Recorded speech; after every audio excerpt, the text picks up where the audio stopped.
Hello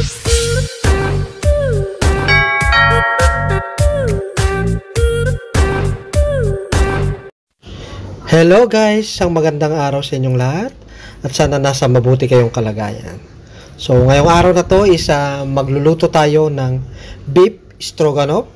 Ito yung isang Russian dish na lulutuin natin. So nakabili tayo sa Save More.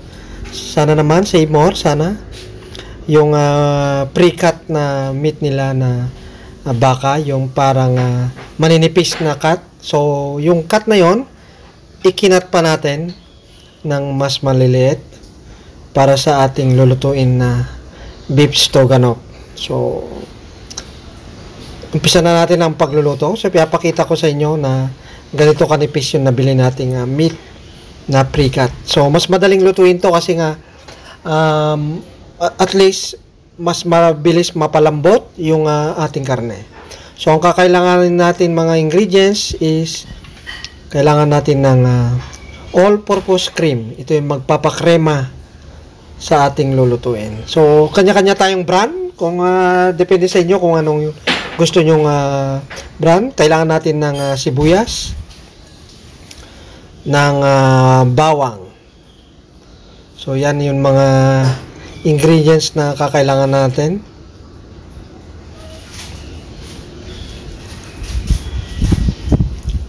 At syempre, kailangan natin ng mushroom. So, yung pinili ko dito yung slice mushroom. So, I do recommend, naka-English tayo, mga kabat, yung UFC. UFC, baka naman. So, yung UFC kasi, ito yung mushroom nila. Diba, yung may nabibili tayong mga mushroom na dilata na matigas. Pero itong brand na to is malambot na. Malambot siya. So, umpisa natin ang pagkakat. May konting demo tayo kung paano yung chips cut ng onion. So, kailangan natin i-chop lang ang ating onion. So, gagawin ko slow motion yung pagkakat. Pero hindi po, binagalan ko lang yan. Okay. Mabilis lang po mag-cut dahil na-practice na natin yan ng ilang taon. Okay? Siyempre, ang susunod nating babalatan is yung bawang. Para sa mga aswang. Baka mapalis natin si Christine ngayon. Dahil sa bawang, mga guys. Ayan, dinidikdik natin para mas mabilis nating mabalatan. At saka natin i-chop yung bawang. So, paltastas muna. Tignan nyo, nakabang na si Blackie, Nokma doon, na kumakain. Ayan, chachap na natin ng maliliit itong ating bawang. Mabilis lang mag-cut, syempre. Tignan nyo yung technique kung paano mag-cut ng chips cutting style. Ayan. Ayan. Yun. So, kung naghahanap kayo ng menu ngayong araw na to, o sa susunod na mga araw, pwede niyong gawin ito. Siyempre, paltastas.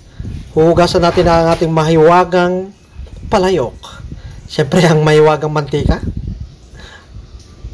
Yun, binudbud na natin with matching magic. Sibuyas ang inuna natin. Isinabay na rin natin yung bawang. So, usually, yung mga iba kasi, mga guys, kanya-kanyang style yan. Kung paano natin isakutsa yung ating mga ingredient. Pero sa atin, ganun yung style natin. So, isabay na rin natin yung ating hinugasang karne ng baka. Ayan, ihalo natin. Halo kay ube, o yung sabi ni Mekos. Mekos lang yan. Mekos. Ayan, didrain na natin yung tubig sa ating mushroom. Okay, habang pinapakulan natin konti yung ating baka, magdudurog na tayo ng ating paminta. So, kung may paminta kayong durog, okay din. Pamintang buo, pwede din. Pero sa akin, yung pamintang buo na dinurog. So, para kakaiba naman. May iba naman yung style. Ayan. Bubudbud na natin ang ating beef cubes pala. Naglagay tayo ng beef cubes na dalawa, pampalasa. So, ganyan lang po ang magluluto. Siyempre, mekos-mekos ulit. Mekos-mekos. Yan. Ingkiwar nga kunada. Ayan, ingkabil tayo matin ti mushroom. Ayan. Usually, nung nasa trabaho pa ako sa European platform, ito yung kadalasang isang menu na niluluto natin, pero bihira. Kasi nga, ang budget sa meat ng baka is mahal. So, kadalasan na menu namin, halos hindi mawala-wala sa menu namin sa isang linggo is manok. Iba-iba lang yung luto. Ayan, yung magic pa natin na all-purpose cream. Ayun. Yun ang pangpapalasa dyan. Magpapakrema sa ating beef stroganoff. Siyempre, pispisin nga nalaing di ko na. Tatno maikabil namin. Nasayang mat niya. Ay, ito. Ayan na. Konting betsin. Napadami yata, no? Pwede na. Ayan, pampalasa. Kiwar ulit. Ingkiwar. May sangatasang danom.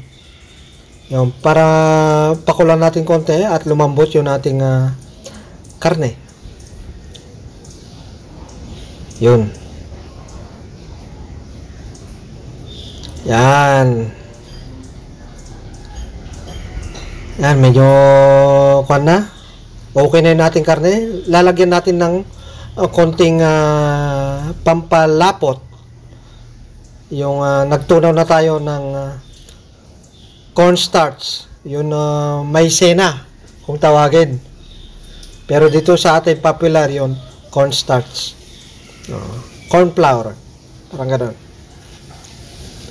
So, nasa sa inyo yan yung kung gusto nyo gaano kalapot yung inyong beef stroganoff.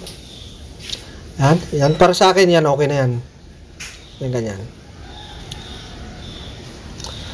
Ayan. Ganyan lang po kabilis magluto ng beef stroganoff para at least hindi naman maiba naman yung ating ihanda sa ating pamilya. God bless at stay safe po tayo. Don't forget to like.